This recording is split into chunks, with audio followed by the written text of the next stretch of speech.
الحمد لوليه والصلاة على نبيه، أما بعد. فيا عباد الله، من الأعمال الصالحة التي تستطيع أن تعمل بها في يومك وليلتك الدعاء.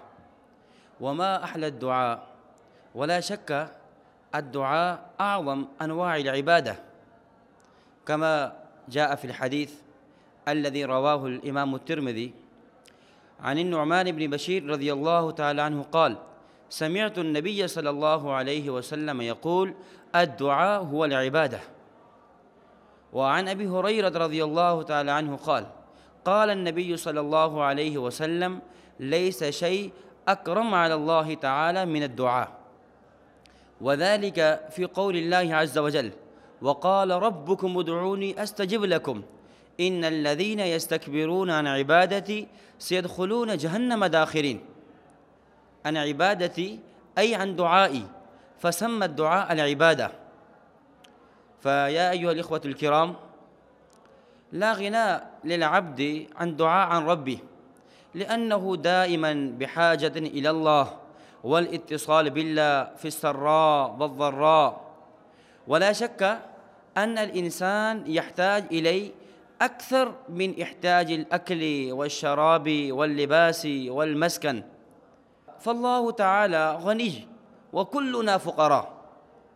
فجاء في الحديث القدسي: يا عبادي لو أن أولكم وآخركم وإنسكم وجنكم قاموا في صعيد واحد فسألوني فأعطيت كل واحد مسألته ما نقص ذلك مما عندي إلا كما ينقص المخيط إذا أدخل البحر. فيا عباد الله، أنت متأكد داخل في قلبك أن الله تعالى يستجيب دعاءك، لأنه تعالى على كل شيء قدير وبالإجابة جدير. وقال تعالى: وإذا سألك عبادي عني فإني قريب. إيش دليل على قربك يا رب؟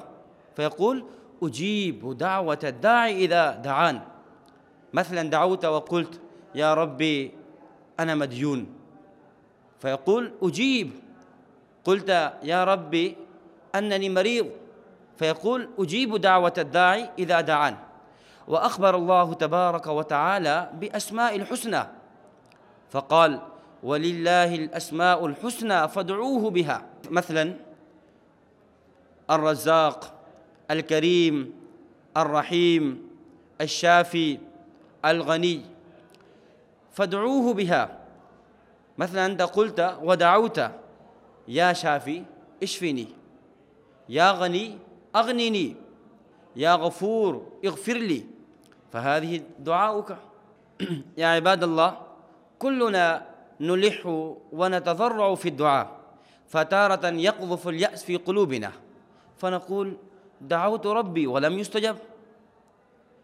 استمعوا جيدا يا عباد الله. قال النبي صلى الله عليه وسلم: لا يزال العبد بخير ما لم يستعجل. قالوا: يا رسول الله وكيف يستعجل؟ قالوا: يقول دعوت ربي ولم يستجب. تأمل أنت، إن الله تعالى لم يحصر الدعاء للمؤمنين فحسب، بل أحيانا يستجيب للكافرين. مثلا الشيطان هو شر الخلق، حين دعا وقال: فانظرني إلى يوم يبعثون، فاستجاب دعاء شر الخلق، فكيف أنا وأنت؟ اعلم أن دعاءك لم يذهب هباء منثورا ولا يكون سدى. ما من داع يدعو بدعوة إلا أعطاه الله تعالى له إحدى ثلاثة أشياء. يعني دعاؤك له ثلاثة أحوال: إما أن يستجيب له في الدنيا، وإما أن يكف عنه شرا بدعائك، وإما أن يؤخرها له إلى يوم القيامة.